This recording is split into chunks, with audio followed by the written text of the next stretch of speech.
Você já ouviu falar de um lugar onde o silêncio não é apenas ausência de som, mas um peso sufocante que parece se infiltrar na alma? Um lugar onde a natureza, em vez de transmitir paz, parece esconder segredos sombrios, histórias de sofrimento e vozes que nunca se calam? Esse lugar existe e fica no Japão. Seu nome é Aokigahara, mas o mundo a conhece como a Floresta dos Suicídios. Localizada na base do majestoso Monte Fuji, a Aokigahara poderia ser descrita como uma das florestas mais belas do país. Sua vegetação densa, o verde profundo das árvores, as raízes que se entrelaçam como serpentes e o chão coberto por rochas vulcânicas criam um cenário de conto de fadas. Mas basta dar alguns passos para dentro de suas trilhas para sentir que há algo de estranho, algo que não se encaixa. O silêncio ali é absoluto. As árvores bloqueiam o vento, os pássaros parecem evitar a região e até mesmo a luz do sol luta para atravessar a copa fechada. Caminhar em Aokigahara é como entrar em um mundo onde o tempo para de existir. É esse silêncio, pesado e sufocante, que já anuncia que a floresta guarda segredos obscuros. O Japão tem uma das maiores taxas de suicídio do mundo, e Aokigahara se tornou, com o passar das décadas, o símbolo mais sombrio desse fenômeno. Centenas de pessoas escolheram esse lugar como o palco de seu último ato. Muitos se perderam entre suas árvores e jamais foram encontrados. Outros deixaram diários, cartas de despedida e objetos pessoais espalhados pelo chão como rastros de sua dor. A história de suicídios na floresta é tão marcante que as autoridades japonesas colocaram placas em suas trilhas com mensagens de encorajamento.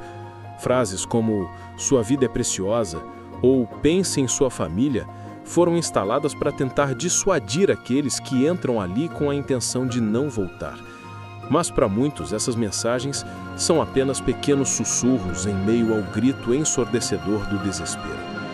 O mais assustador é que a ligação da floresta com a morte não começou nos tempos modernos. Antigas lendas contam que, séculos atrás, famílias muito pobres praticavam o chamado ubasuti.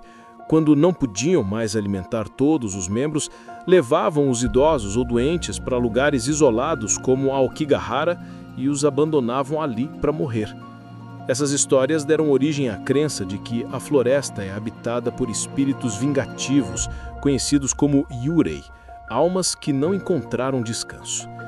Para os que acreditam nas tradições espirituais japonesas, andar por Aokigahara é dividir espaço com esses fantasmas. Mas mesmo para quem não acredita em lendas, a floresta ainda carrega uma energia perturbadora. O solo vulcânico rico em ferro interfere em bússolas, tornando fácil se perder.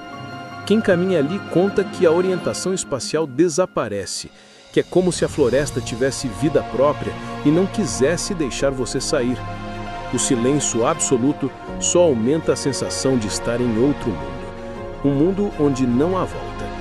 Muitos que entram amarram fitas coloridas ou cordas nas árvores para tentar marcar o caminho. Algumas dessas trilhas de fita levam até barracas abandonadas, mochilas abertas, roupas penduradas em galhos, sinais de que alguém tentou resistir por alguns dias antes de desistir. Guardas florestais que patrulham a Aokigahara relatam histórias perturbadoras. Encontram cartas espalhadas, fotos de família rasgadas, brinquedos infantis deixados para trás. Já se depararam com corpos em diferentes estágios de decomposição, restos de pessoas que escolheram aquele lugar para desaparecer. Para esses guardas, cada patrulha é um mergulho na escuridão da mente humana. Alguns dizem que já não conseguem caminhar por ali sem sentir presenças, como se cada passo fosse observado por olhos invisíveis.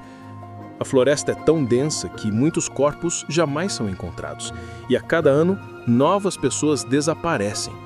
Entre os casos mais conhecidos está o de um homem que viveu dias dentro da floresta em uma barraca improvisada. Ele mantinha um diário onde relatava sua solidão, sua fome e seus últimos pensamentos antes de desistir. Outro caso famoso é o de um pai que entrou na floresta e deixou para trás uma carta pedindo perdão aos filhos. São histórias como essas que transformam a Aokigahara em um lugar onde o terror e a tristeza se misturam. Mas não é apenas a morte que assombra a floresta. Muitos visitantes relatam experiências estranhas. Alguns dizem ouvir vozes chamando por seus nomes, outros juram ter visto vultos se movendo entre as árvores. Há relatos de pessoas que sentiram mãos invisíveis tocando seus ombros ou uma presença que os seguia de perto. Para os crentes nas lendas, são os Yurei, espíritos presos na floresta tentando atrair novos visitantes para o mesmo destino. Mas para os céticos, é a própria mente, fragilizada pelo silêncio e pelo ambiente, pregando peças. Mas o resultado é o mesmo. Todos que entram em Aokigahara saem mudados. A floresta também se tornou alvo da cultura popular. Documentários, filmes de terror e até vlogs de exploradores urbanos já usaram suas trilhas como cenário. Infelizmente, muitas dessas produções trataram o local de forma sensacionalista, esquecendo que, para os japoneses, Aokigahara é um lugar de dor real, não apenas um parque temático do horror. Para as famílias que perderam entes queridos ali, cada imagem explorada sem respeito é como reabrir uma ferida. E talvez essa seja a parte mais humanizada dessa história. Cada corpo encontrado em Aokigahara foi uma vida, uma pessoa com sonhos, memórias, amigos, família. A floresta é um cemitério invisível de histórias interrompidas. Ela não guarda apenas fantasmas, mas também lembranças de risadas, de esperanças, de futuros que jamais aconteceram. Muitos sobreviventes que foram resgatados antes do ato final relatam que caminhar pela floresta é como ser envolvido por uma escuridão interna.